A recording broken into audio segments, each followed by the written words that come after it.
Bueno, bienvenidos. Mi idea es contar un poco cómo fue la experiencia mexicana. Yo creo que es muy relevante esa experiencia en Paraguay, en el sentido que es capaz un país por estar más cerca de Dios que nosotros, se desarrolló un poco más rápido, pero ayuda a veces ver cómo fue esa película para entender pues, cómo puede ser esta, para tomar eh, experiencias, aprendizajes, errores y cosas y poderlas ir mejorando y, y aplicarlas al mercado local. Vamos a hablar en general de cómo fue la entrada a la inversión institucional en México y luego en caso particular el de la vivienda en renta, que es un poco el negocio al que yo me estoy dedicando en este momento. Eh, Pienso, parte importante en esa inversión institucional. En mi vida anterior yo trabajaba en Prudential y era el director de inversiones en la región. Y Prudential es el típico inversionista institucional. El inversionista institucional en general es un inversionista que maneja dinero de terceros de manera fiduciaria, con lo cual no solamente se enfoca en qué retornos va a obtener, sino también en hacerlo de una manera que sea cuidadosa de los riesgos que toma.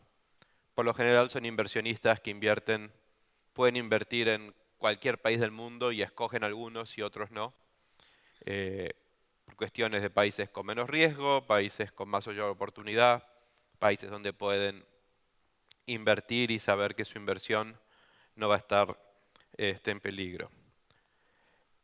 Si nosotros vemos el caso de México, México pasó de tener una historia muy tumultuosa macroeconómicamente a, yo diría, los últimos ya pues más de 20, 25, casi 30 años de estabilidad, de una relativa estabilidad económica. Basta ver la gráfica que puse acá en la pantalla, donde se ve cómo pasamos de altas inflaciones esencialmente a un país donde la inflación hoy, un mal año está al 6%, un buen año está al 1% y se ha movido en esos rangos por muchos años. Cuando un país controla su inflación, de golpe empieza a haber una visión de largo plazo y empieza a haber una oportunidad de invertir en cosas que van más allá de un plazo fijo o deuda de corto plazo, sino que se puede dar créditos a largo plazo, se puede invertir en inmuebles, se puede invertir en un montón de cosas con una visión muy distinta. Si vemos cómo fue esa evolución de México, yo diría que hubo probablemente 5 etapas, capaz hoy estamos viendo una sexta, eh, muy marcadas. La primera fue después que se aprobó el Tratado de Libre Comercio con Estados Unidos. Eso abrió México al resto de Norteamérica. No es solamente la libertad de comerciar, sino también todo lo que venía alrededor de ese Tratado de Libre Comercio, como en particular yo diría el concepto de la seguridad jurídica. Eh, Eso permitió que de golpe México pasara a ser un país cerrado a un país abierto a la inversión extranjera, con un tratado de libre comercio donde no se puede discriminar al inversionista extranjero contra el inversionista local. La segunda etapa, yo diría, fue cuando México se vuelve democrático, en el sentido de que por primera vez desde la revolución de los años 20, tiene un presidente que no era del Partido Revolucionario, que fue el caso de Vicente Fox. Por otro lado, las calificadoras de riesgo le dieron grado de inversión. Cuando un país tiene grado de inversión, de golpe entra dentro del universo de inversión del 90% de los inversionistas que descartan y ni siquiera tocan países que no son grado de inversión. Con lo cual hace una diferencia. Si hay algo que hace una diferencia en el valor del real estate y en el valor de los activos y en el valor de cualquier inversión, los equities de la deuda de un país, es que ese país se vuelva grado de inversión. Y si hay algo negativo es que ese país pierda el grado de inversión. Yo diría que a partir de ahí se empieza a dar un influjo de inversionistas institucionales. El caso, pues, cuando está en Prudential, nosotros entramos en México en el 2001, y así como nosotros, la mayoría de los grandes institucionales entraron durante esa década. Luego, el 2008, nuestro hermano grande, que era Estados Unidos, le agarra un resfrío, con lo cual a México le agarra una neumonía fuerte, pero sobrevive esa crisis, no quiebran los bancos, tenía un sistema financiero muy sólido y, y yo diría que eso le da un impulso todavía más fuerte al mercado inmobiliario. Y, y en el 2011 se empieza a dar una inversión fuerte de de los fondos de pensiones mexicanos que se venían acumulando y que hasta ese momento estaban restringidos para invertir únicamente en bonos, a poder invertir en ciertos fondos inmobiliarios, de los cuales vamos a hablar un poquito ahora. Entonces, de golpe, no solamente los extranjeros los institucionales extranjeros que habían entrado 10 años antes, sino que ahora los inversionistas locales, o sea, cada mexicano con su ahorro podía invertir en el mercado inmobiliario a través de los fondos de pensiones. Perdón. La cosa interesante es, si ven la tabla abajo, cómo cada vez que un nuevo tipo de inversionista entra al mercado, lo que hace es que mejora los valores de los inmuebles porque se reduce el retorno que le piden ese inmueble. Entonces, el mismo edificio que se renta a 100, pues si la gente le espera un retorno de 10, va a valer 1000. Si la gente le espera un retorno de 5, va a valer 2000. Entonces, con el mismo ingreso, el valor del real estate no está dado por el ingreso únicamente, sino que está dado también por cuál es el retorno que los inversionistas le quieren dar ese ingreso. Vamos a contar un poquito distintas cosas que han pasado y que han evolucionado en México a través de esos años. El primero es qué tipo de producto. Cuando se abre el NAFTA, las dos cosas más obvias para invertir eran plantas industriales, maquiladoras en el borde para fabricar producto que se vendía a Estados Unidos, y hoteles para recibir a la gente de Estados Unidos en México. A medida que esta economía se empieza a desarrollar y empieza a haber más inversión productiva en México, pues se empieza a necesitar otro nivel de oficinas que las que había. Se pasa de una ciudad esencialmente de oficinas clase B, bajitas, sin elevador, de pequeñas oficinas, a edificios de oficinas AAA.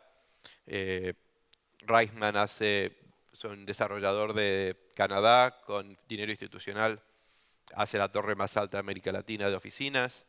Se transforma un poco la visión de cómo la gente quiere trabajar, en qué tipo de espacios quiere vivir.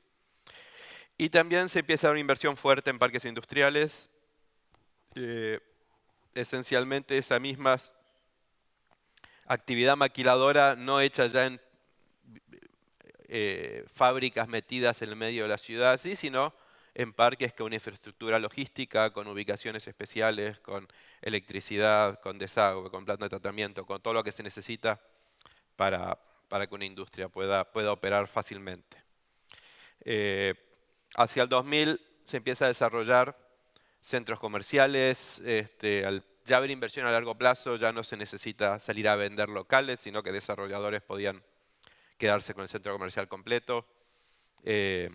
Y diría que México pasa de tener 10 centros comerciales a 300 en pocos años, en menos de una década.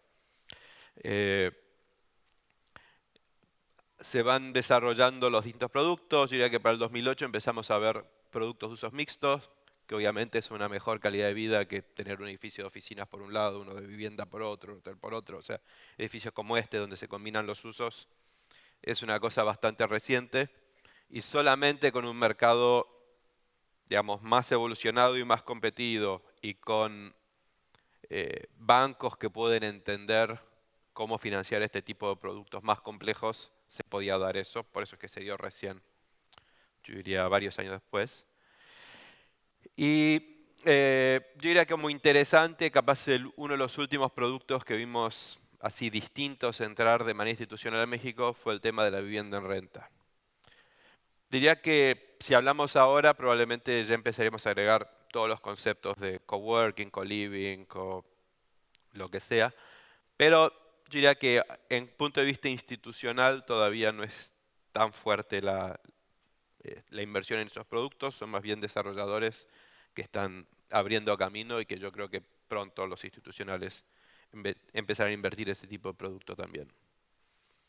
Eh, ¿Qué tipo de inversionistas se ven en cada una de estas etapas? En el 94, cuando se abre el NAFTA, se empiezan a crear las empresas de vivienda públicas, donde captan dinero del mercado de capitales para construir casas de vivienda económica, eh, financiadas por el Infonavit, que es el Fondo de la Vivienda de los Trabajadores, que de ser un fondo que se usaba para darle dinero a los desarrolladores y que se lo robaran y que hicieran 5 casas, cambió su manera de trabajar donde el dinero se lo daban a los compradores, con lo cual los desarrolladores tienen que competir entre sí para tener un mejor producto.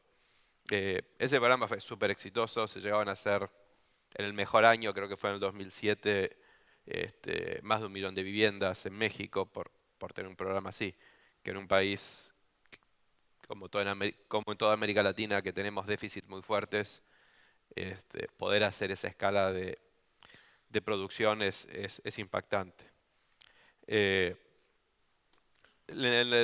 hacia fines del siglo, yo diría que lo que se empiezan a ver son los fondos de oportunidad, fondos que buscan grandes retornos.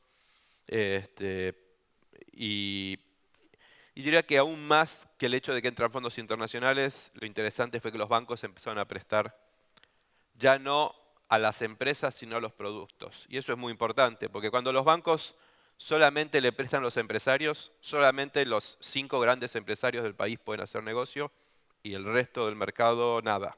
Tiene que salir a hacer preventas, salir a hacer a la casera como hacemos los negocios. Cuando de golpe los bancos empiezan a decir, no, esta planta industrial está muy buena, no me importa que el desarrollador no sea el principal grupo bancario del país, sino que es alguien que entiende el mercado inmobiliario, que supo buscar una buena ubicación, que tiene un buen cliente, que sabe construir bien, que sabe diseñar bien. Prestémosle a ese inversionista. Eso transformó el mercado porque permitió que hubiera pasar de un mercado de 10 jugadores que eran siempre los mismos, se abre un mercado de miles de, de desarrolladores y de administradores y de inversionistas. O sea, se empieza a democratizar en cierto sentido eh, el mercado de inmobiliario. En el año 2000 ya no solamente inversionistas oportunísticos que piden retornos muy grandes, sino que empiezan a entrar jugadores como era el caso de Prudential, como el caso de AIG, como el caso de MetLife, como el fondo de pensiones de CalPERS de California, que ya miran a largo plazo. Es decir, casi que decían, bueno, ya México es como una provincia más de Estados Unidos, hagamos inversiones como las que haríamos en Estados Unidos. Eh, entonces ahí ya empieza a haber proyectos de otra escala. Ya cuando viene un inversionista que dice, tengo un cheque de 300 millones de dólares para invertir en México, pues ya no es hacer una planta industrial, sino que es hacer un parque industrial de 30 plantas. No es hacer un edificio de 4 pisos, es hacer un proyecto de uso mixto. El proyecto más grande que hicimos de Prudential era un proyecto para hacer 600.000 metros. O sea, se necesita otro tipo de inversionista para construir 600.000 metros que para construir 5.000. Y lo interesante también, en cuanto a este sentido de que se genera este cambio de escala, es que los bancos ya empiezan también a decir, bueno, si este jugador hizo 5 plantas industriales, ya no necesito ver solamente la planta número 6. Puedo armar un portafolio y decir, bueno, en base a lo que ya tienes, al flujo que te genera las inversiones que has hecho, más lo nuevo que quieres hacer, puedo dar un crédito que capaz se extienda a más largo plazo. Antes, si yo tenía un contrato de un inquilino que quería ocupar a 10 años, me daban un crédito a 10 años. Cuando me dan un crédito de portafolio, puedo tener inquilinos que con contratos de 3 años, igual me den un crédito a 10 años, porque dice, bueno, si se cae un inquilino, hay otros 7 inquilinos que siguen pagando renta. En ese sentido, crédito portafolio, el primero en darlo fue General Electric y también transformó el mercado inmobiliario, permitiendo ya que se hicieran cosas que no eran solamente plantas industriales, sino un centro comercial donde cada inquilino tiene un contrato de 1 año, de 2 o de 3, pero en su portafolio, en la combinación de todos sus inquilinos, se permite dar un crédito a 10 o más plazo. Año 2008, como comentábamos, al sobrevivir la crisis, el gobierno en ciertos años se da cuenta que el capital local era importante, porque si de golpe los americanos sacaron todo su dinero y dejaron de invertir en México, pues que los mexicanos inviertan. Y ahí es que abren la canilla para que inviertan los fondos de pensiones. Se crea un instrumento que llamaron los certificados de capital para desarrollo, o CECADE, que eran instrumentos cuasi públicos, en cierto sentido, operados como un private equity, pero registrados en la bolsa de México. Entonces, había más transparencia en la inversión inmobiliaria y eso permitió a los fondos de pensiones que tenían fortunas de capital, todo metido en bonos, invertir en mercado inmobiliario. Eso hizo subir fuertemente también el valor de los inmuebles. Como dije, al haber más inversionistas, hay más demanda, la cantidad de tierra al final es limitada.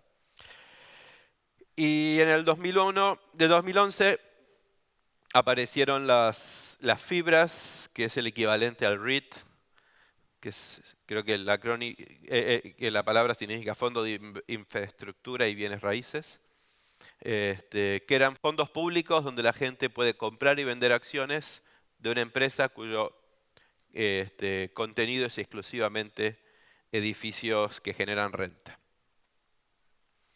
Y en ese año aparece la línea de la Sociedad Hipotecaria Federal, que nosotros ayudamos a desarrollar, que fue una línea que permitió financiar la vivienda en renta. Vamos a hablar un poquito más de la vivienda en renta.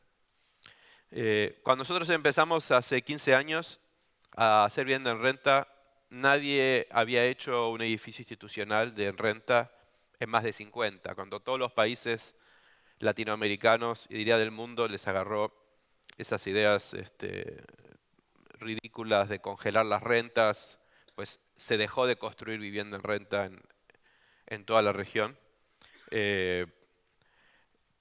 Y la gente, hasta que no murió toda la gente que perdió todo su dinero en los años 40 y 50 cuando le congelaron los arrendamientos, y hubo una nueva generación con ganas de invertir y repensar, yo diría que ese mercado estuvo congelado.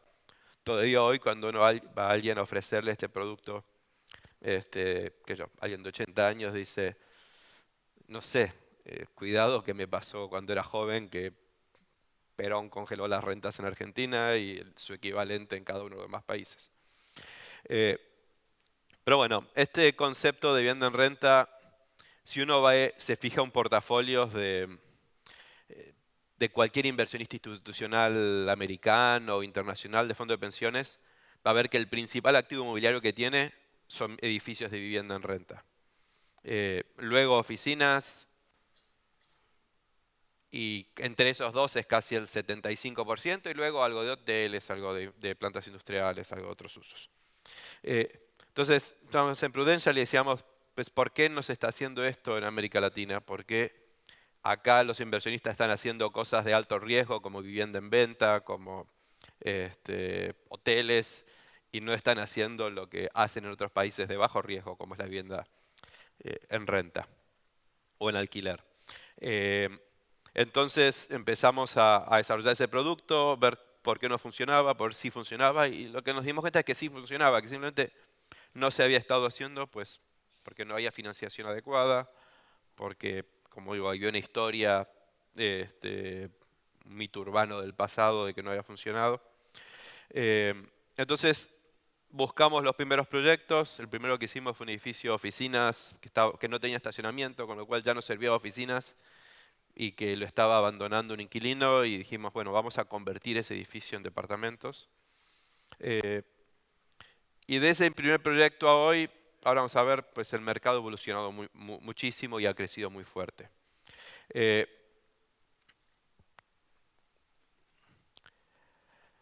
¿Qué es lo que hace que la vivienda... Vamos a hablar de vivienda en renta desde el punto de vista del inversionista y también desde el punto de vista de la ciudad.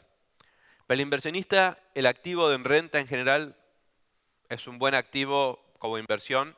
La gente compra el real estate porque todos los años te genera un ingreso y es un ingreso en general que se ajusta por inflación. Entonces, en el, el poder tener algo que, en vez de como un bono que me paga todos los años, pero que además se ajusta por inflación, es una cosa muy única del real estate. Lo interesante de la vivienda en renta es que además el tema del ajuste por inflación y del flujo predecible que tienen todos los demás activos inmobiliarios e institucionales, tiene dos cosas muy distintas y únicas. La primera es que es un activo muy diversificado. Si yo tengo un centro comercial y se me cae mi supermercado, que es el ancla principal, o la cadena de cines, el centro comercial se muere. Un solo inquilino me destroza toda una inversión. Si yo tengo un hotel y de golpe en Cancún y matan a dos turistas francesas en la playa, la gente deja de venir a Cancún por 2 años. O sea, con un pequeño situación que pase, el, el mercado entero se muere. Eh, Cuando yo hago vivienda en renta, tengo un edificio, no sé, de 400 departamentos, 500 departamentos, todos alquilados. Si una persona deja de pagar, no pasa nada. Si una empresa cerca deja de estar... O sea, la diversificación que tengo al tener, sobre todo si lo manejo bien y no hago que el 100% sean empleados de la misma empresa o que el 100% sean estudiantes de la misma universidad, sino que tengo un producto diversificado, tengo al final del día una cantidad de inquilinos que sé que mi renta el año que viene sé cuánto va a ser, o sea, subirá un 3%, o sea, un 2% más, un 2% menos, pero sé que el valor de mis rentas año tras año no varía demasiado. Y como decía, como institucional, que quiero tener una inversión a largo plazo y segura, qué mejor que un producto diversificado. Y por otro lado, tiene una cosa interesante la vivienda en renta que no tienen otros productos, que es el único producto inmobiliario anticíclico. Si yo hago un centro comercial, cuando la economía crece, mis rentas del centro comercial suben. Cuando la economía baja, mis rentas comercial del centro comercial bajan. Si yo hago vivienda para vender, cuando la economía está bien, todos los inversionistas compran viviendas, compran departamentos y luego y mi mercado va súper. El día que suben las tasas de golpe, desaparece y no vendo un solo condominio por meses. O sea, la fluctuación de la desarrollar vivienda para vender es el momento bueno, el momento malo, el momento bueno, el momento malo. Hacer el centro comercial, me suben las rentas, me bajan las rentas. Hago un edificio de oficinas, si el país está creciendo, las rentas van a subir. Si el país está bajando, no voy a tener ningún inquilino que quiera alquilar. En el caso de los departamentos en renta, es interesante porque cuando la economía le va bien, pues hay más, diría, clase media que va emergiendo y más gente que quiere rentar. Pero cuando la economía le va mal, la gente sigue queriendo rentar porque aparece un mercado adicional, que es el mercado de la gente que estaba pensando en comprar un departamento, pero que mejor me espero 2 años a que mejore la economía, a tener una mejor perspectiva de trabajo. Entonces, durante ese periodo, alquilo mi departamento, alquilo un departamento. Entonces, lo que vimos, y por eso puse ese dibujo, es que aún en el 2008, 2009, que fueron años espantosamente malos para México desde el punto de vista macroeconómico, la vivienda en renta subió el valor de las rentas año tras año. O sea que demostró, así como fue en Estados Unidos en el 2008 y en México, en ambos países, el momento de mayor crisis, el único activo inmobiliario que no sufrió fuertemente en sus ocupaciones y en sus flujos fueron los activos de vivienda en renta. Entonces, por eso es un activo interesante para tener un portafolio si uno es un inversionista institucional.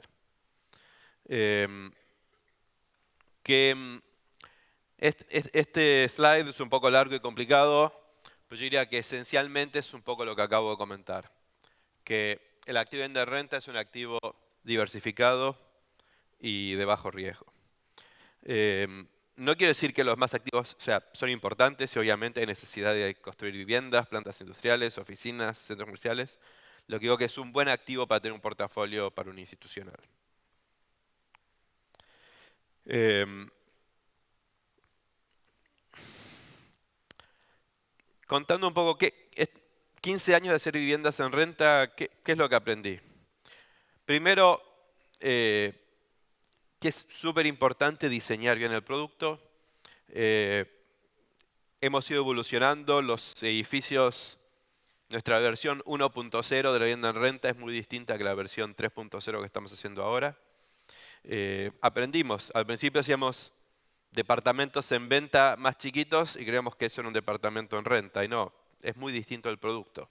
Hay cosas que son importantes cuando hago para vender y no para rentar y viceversa. Entonces, dejar de construir cosas que no eran las más adecuadas hizo una gran diferencia. El segundo punto que es importante es trabajar fuerte con la demanda, eh, en particular la ocupación. Un edificio bien administrado de renta se puede rentar en menos de un año. Un edificio donde la administración no es algo y la comercialización no está bien hecha o el producto no es adecuado, pues capaz nunca se estabiliza y nunca llego a superar el 80% de ocupación. Eh, la operación es clave y dentro de la operación no es solamente tener el edificio limpio, bien mantenido, sino que yo diría que el punto más relevante en la operación es la cobranza, es cómo asegurarme que la gente a la cual le alquilo es gente que me va a pagar la renta y luego cómo cobrarle la renta todos los meses.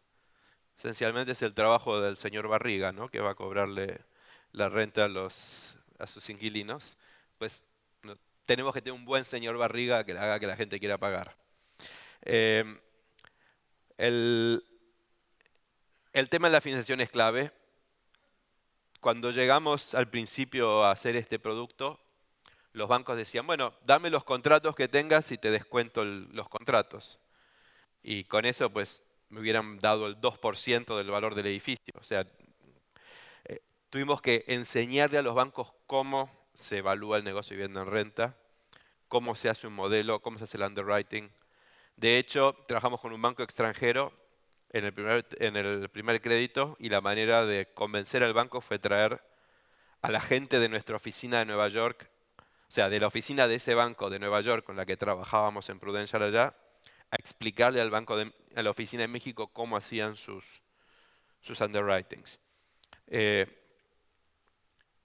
Sin fondeo no hay mercado inmobiliario, eso es claro. Entonces, el desarrollar el fondeo para poder construir una vivienda en renta donde no hay preventas es cambiarle el chip a la cabeza del banco. El banco dice, pero este es un producto más riesgoso, sin darse cuenta que es al revés, que una vivienda en renta es un producto menos riesgoso que una vivienda en venta. De hecho, en la vivienda en venta el banco se subordina a un montón de gente, o sea, el desarrollador tiene pasivos por todos lados porque cada preventa que hace es un pasivo adicional. Entonces, el trabajar con los bancos y enseñarles el modelo fue, yo diría que probablemente de la cosa que más me enorgullezco en haber desarrollado este producto. Y bueno, que debería haberlo dicho primero, no el último, el tema de la ubicación y de las tierras y encontrar ubicación adecuada también. La vivienda en venta busca ciertas ubicaciones, la vivienda en renta busca otras ubicaciones. Este, y nosotros pues hemos ido aprendiendo dónde sí y dónde no. Esencialmente la gente quiere vivir cerca de donde trabaja, cerca de donde estudia, cerca de donde sale. El producto de la vivienda en renta es un producto para gente joven, para gente soltera, recién casada, sin hijos. Es otra la ubicación que el que compra un departamento, que es una familia con niños chiquitos, que quiere estar cerca de las escuelas de los chicos, que quiere un jardín. O sea, son productos muy distintos, son ubicaciones muy distintas. ¿Qué otras lecciones aprendimos? Diría, súper importante, si uno va a meterse a este negocio, tiene que tener una operadora de vivienda en renta, no se puede darle un tercero que lo maneje a alguien que, entre otras, construye, hace, diseña y además administra. O sea, hay que tener un equipo especializado en la administración. No se puede manejar un edificio de 400 departamentos con una planilla de Excel. Hay que tener sistemas, hay que tener equipos, hay que tener gente entrenada. Es distinto vender 20 departamentos que tener un edificio de 500 departamentos donde todos los días estoy recibiendo 3 o 4 potenciales inquilinos que le tengo que convencer para que venga a mi edificio. Tengo que saber cómo evaluar qué inquilino me va a pagar la renta y qué inquilino no. O sea, tengo que preverlo eso antes de firmar el contrato. Pues hay toda una tecnología de cómo se hace esa evaluación. El tema de las amenidades es súper importante. Esta gente joven busca algo que va más allá de tener una vivienda. Lo que uno le alquila, en realidad, lo que uno le ofrece es un estilo de vida. Viviendas mucho más chicas en alquiler que en venta. Alguien que va a vivir por 2 años necesita mucho menos espacio que alguien que va a vivir los próximos 15 en ese lugar. Entender esas diferencias de diseño son claves. La cantidad de estudios que hemos hecho para ver qué sí, qué no, ha sido transformador en cuanto al producto que hacemos. El enfocarse, como decía, en ocupar el edificio, no preocuparse si el primer año saco la mayor renta posible, tengo los próximos 100 años para rentar este edificio mejor. Lo que no puedo es tener un edificio que no está del todo lleno rápidamente. Es ir a esas ubicaciones importantes, no es que en cualquier lado se pase este producto. Y como decía, el tener una entidad financiera. Y yo creo que acá es donde realmente México supo hacer algo que no había hacer todavía en el resto de la región.